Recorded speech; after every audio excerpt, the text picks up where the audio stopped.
Hey everyone, my name is Rooster and welcome back to another Mechabellum gameplay review. Today I've got a game for you that I played against a player named Skip in last week's Advanced Group number 1 Mini European Tournament. I did not do all that well in the first 2 games, and this was actually the last game I played out of the 4. I went 0-2, then won my 3rd game, and this game was basically going to decide whether I would be able to go even on the day. Both of us actually went aggressive here on opposite sides of the board, and it was very back and forth, so without further ado, let's get right into it. Alright, here we are. Now, in this situation, I decide to go with the Speed Specialist card. I really like this setup. It enables for an easy, aggressive setup going for Phoenix Arclight rushes, which is very conventional, and my opponent decides to go for the Quick Supply card, getting the Mustangs and the Crawlers to begin with. Quick Supply, very strong card, gives you the 200 additional credits on turn 1 and enables you to potentially buy 2 more sets of level 2 units. So my opponent here could decide to go for 2 more packs of Mustangs. We'll have to see what he decides to do. I generally like to go for aggressive setups when I get these cards, and having Speed Specialist, that would be the most sensible decision to make use of my specialist. What we see here is my opponent actually decided to not invest his 200 extra credits from the start and instead picks up 2 more packs of Crawlers and goes on the aggression on my right turret. I, on the other hand, decide to go to do the same thing but on the other side of the board, grabbing myself the arclights and positioning my units accordingly. I keep 2 spaces in between each pack of Crawlers and my arclights because that would enable them not to get hit by a potential sentry missile, whilst making sure that they are still close to the action and able to shoot immediately if my opponent were to put any units in front of them. So my opponent here was able to immediately go for the turret and does get the debuff, but with all of my units being on the side, is unable to really capitalize on the debuff, and now the same thing happens on his side of the board. We are able to take out quite a few of his units. That being said, we do have some Crawlers here that managed to get to my other turret, and with the debuff we'll have to see how this goes. Mustangs are able to take out all of the Arclights, but with the debuff now wearing off and only what seems to be 3 Mustangs left, I think I should be able to take this round. Mustang still not leveled, so unable to take out the Phoenixes all that fast, and I do take the first round. Here, both of us get offered some pretty good items. Missile Strike is always good from the start. However, I decide not to take it. The reason being is that even though it would one-shot these packs, it would be very easy for my opponent to bubble this at some point, and then the Missile Strike would be useless. Improved Firepower Control System is very strong, especially for him, considering that he does have the Mustangs. I've talked about this in my prior videos. Improved Firepower Control System is a very powerful card on Stangs. For me, it's not necessarily the best. I don't plan on buying Mustangs right now, and my units don't necessarily need the additional damage. I feel like they do enough. And that basically leaves us with Intelligent Arclight and Laser Sights. My opponent goes for the Laser Sights rather than the Improved Firepower Control System. An interesting choice. It does mean that the Mustangs will stay out of range of the Arclights a bit easier. However, I think Improved Firepower Control System would have also been an equally good, if not better option. And I here will decide to take Intelligent Arclight. Reason being is I see that my opponent has only invested into small units. You could call them chaff. And Arclights would do very well against these units, especially with some levels. So having the additional 75% increased EXP rate, I think, is very valuable to me in this game. However, I do not immediately pick up Arclights, and during this stream I was kind of experimenting with Replicate Crawlers a whole bunch, so I decided to pick up more Crawlers and even already pick up the Replicate Tech. My opponent goes for a flank, however, with crawlers, which I do not expect. But even that being the case, opponent's actually still able to get through to the other side. My replicate crawlers are unable to do all that much, considering they are getting targeted by 3 packs of mustangs right from the start. And this situation is not looking all too good for me. That's a whole lot of crawlers. My arclights go down, and a very convincing round here for my opponent. I would likely attribute this to the fact that the replicate crawlers aren't able to do quite enough in this situation. I decide to put them here in the front, but, you know, they are up against 4 packs of crawlers, 3 packs of mustangs. They will go down relatively quickly if they don't have anything to support them. So, might have been a mistake on my side, we'll have to see. Now, both of us are offered the following items: Portable Shield, Mass-Produced Phoenix, Smoke Bomb, and Senior Manufacturing Specialist. Skip decides to go for Portable Shield. I think that Mass-Produced Phoenix would have been an okay card for him as well as Senior Manufacturing Specialist, because he would be able to combine his Mustangs with, say, a Fortress, which is a really popular meta strat right now, so that would have been, I think, a fine option. Mass-Produced Phoenixes, when you don't have them already, is also strong, and Smoke Bomb could be argued as well. Although I don't have that many ground units right now, so it's understandable he doesn't pick it. Both of us decide to go for Portable Shield instead. Can be very strong on the arclights that I now do decide to pick up at level 2. Enable them to tank the Mustangs for a bit longer. And my opponent decides to grab a Portable Shield, justifying his choice of... decides to go for Rhino, I'm sorry, to put the Portable Shield on, and justifies the decision of picking that item.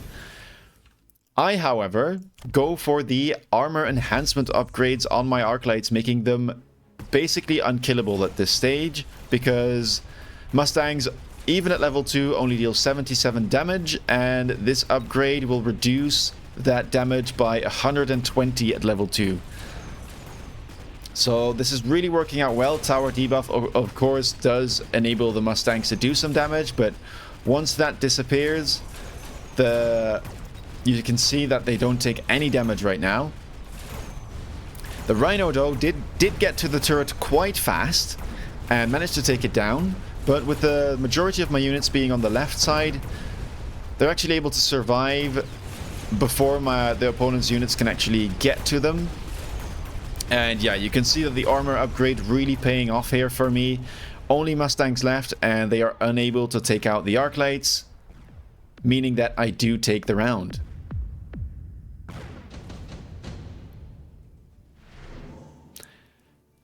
Now we do enter round number 4, and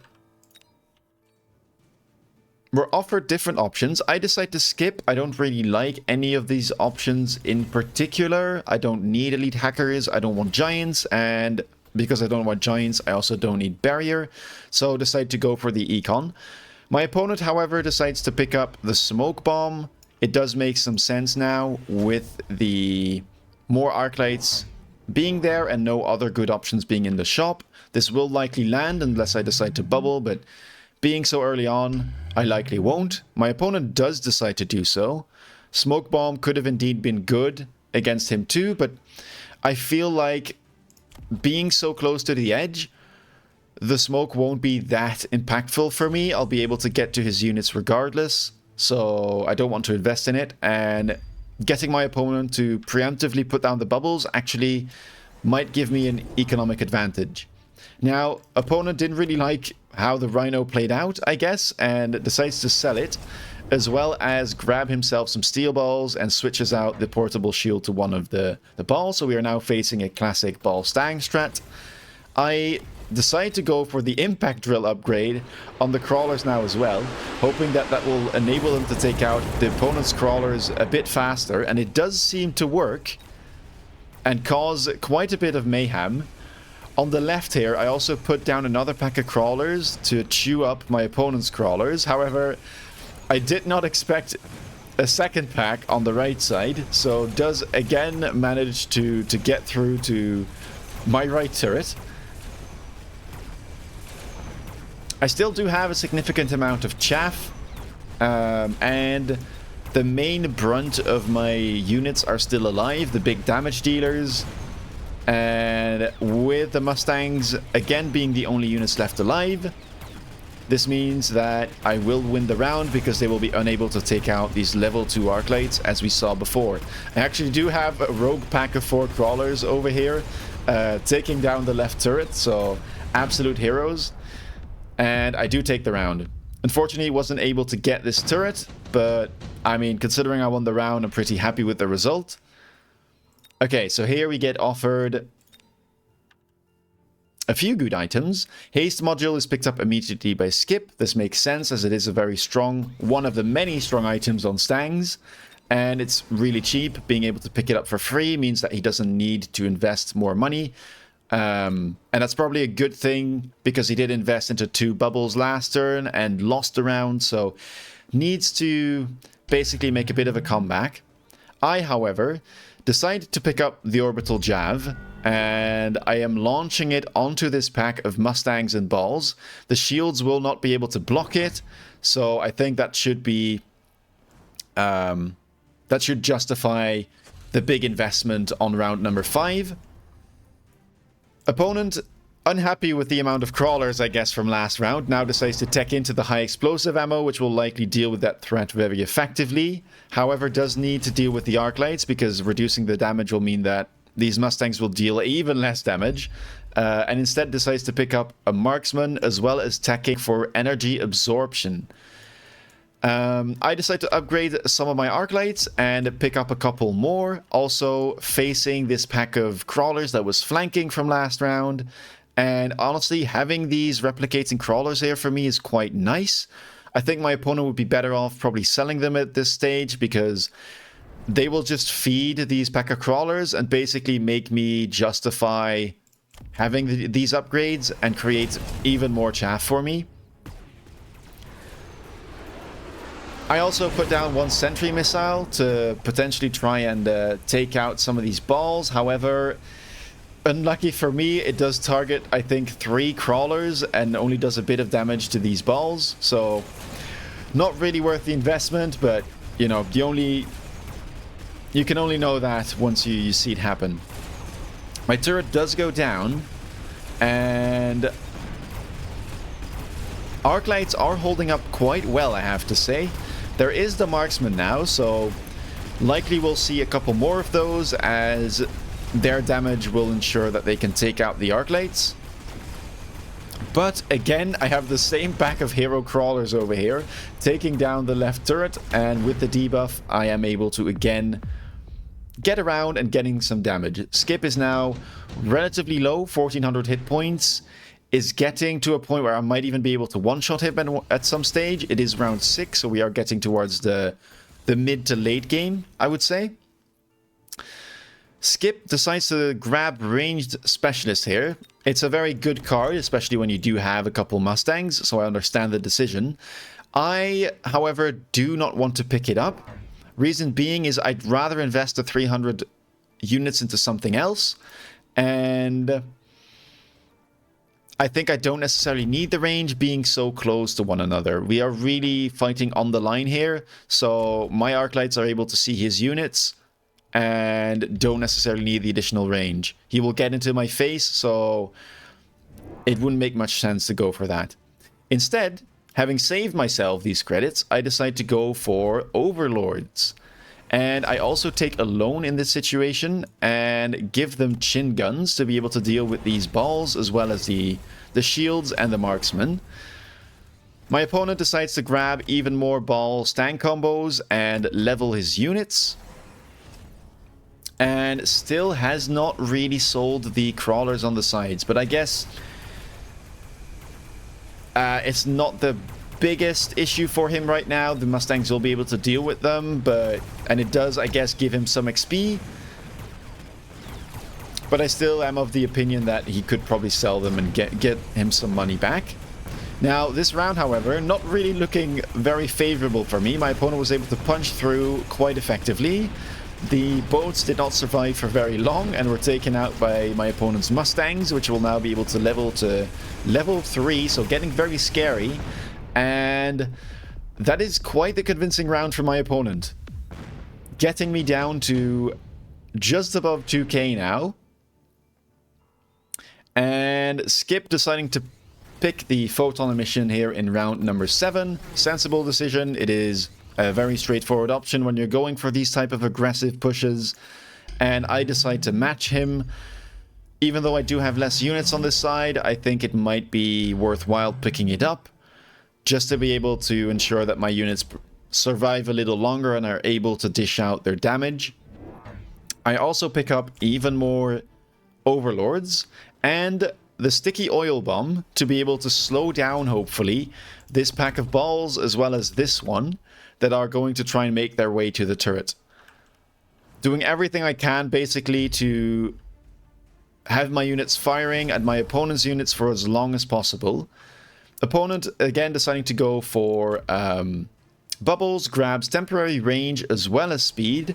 Both of us now have basically all upgrades available. I only don't have mobile beacon, and my opponent doesn't have the oil, but combined we've bought every single upgrade from the right turret possible. I upgrade some of my crawlers, my opponent upgrades some of his balls, and also grabs a couple more marksmen. Crawlers are still on the sides.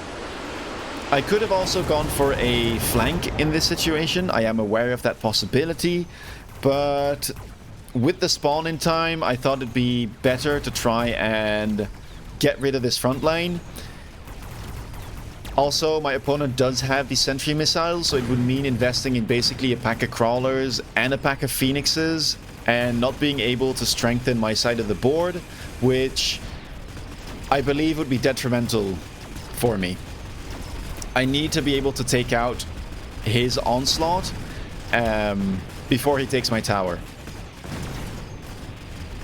Round here is looking a little bit closer, but this level 3 steel ball, unfortunately, together with the marksman, is able to take out my my arclights, and that is another round for Skip, putting both of us down to about 1400 hit points as we enter round number 8.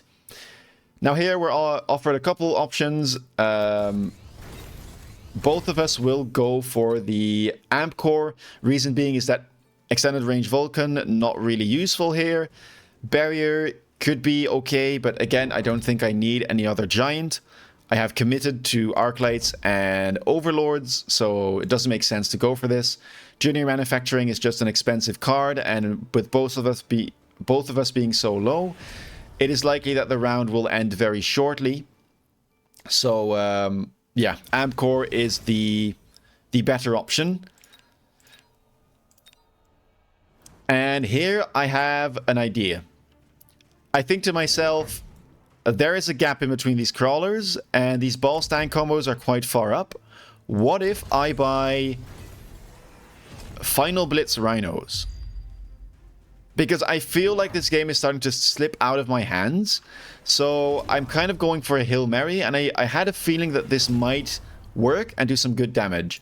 Now, if this explodes, I put the amp core on this and try and send it into the pack of level 3 balls and stangs. I don't send it to this one because of the shield.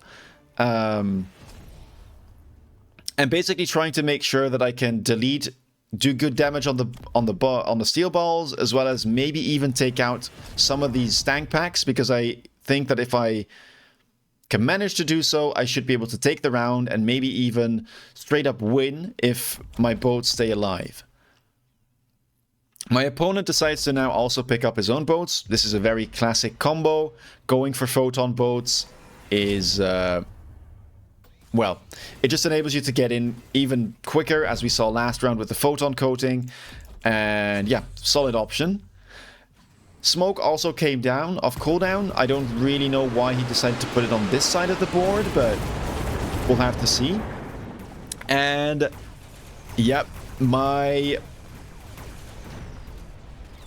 Final Blitz Rhinos there, able to take out, I think, 1.5 pack of Mustangs, also dealing good damage to the steel balls. And that enables my units to take out the remaining steel balls. And with that, it seems like I am able to take the round, and that will also mean I take the win. 2 of my boats indeed do manage to survive, and that is just about enough to take the win and defeat my opponent. I was very happy with this game. I was happy that my gamble paid off, and this put me at 2-2 in the Advanced Group 1 Mini European Tournament, which honestly, all things considered, I wasn't too unhappy about. So yeah, I hope that this video was insightful or interesting. If you liked it, feel free to drop a like or a comment. Tell me about your experience with the game. How have you found Final Blitz Rhinos to work out? And yeah, I will see you all in the next video.